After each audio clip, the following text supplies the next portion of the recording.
3 জেলায় সড়ক দুর্ঘটনায় 2 জন নিহত হয়েছেন, আহত হয়েছেন অন্তত 11 জন। সকালে পদ্মা সেতু উত্তর থানার খানবাড়ি এলাকায় মাওয়ামুখী বাস ও মিনি পিকআপের মধ্যে সংঘর্ষ হয়।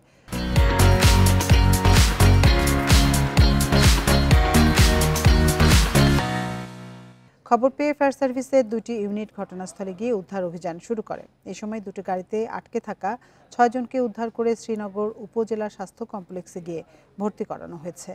পাবনার ভাঙ্গুড়ায় স্কুল থেকে ফেরার পথে তেলবাহী লরির ধাক্কায় এক শিশু নিহত হয়েছে। এ সময় গুরুতর আহত হয় এক শিশু। এদিকে পিরোজপুরে ওভারটেক করার সময় বাসের সাথে অটোরিকশার সংঘর্ষে একজন নিহত হয়েছে। এ সময় আহত হন আরও 4 জন। সকালে সদর উপজেলার হুলারহাটে এ দুর্ঘটনা ঘটে।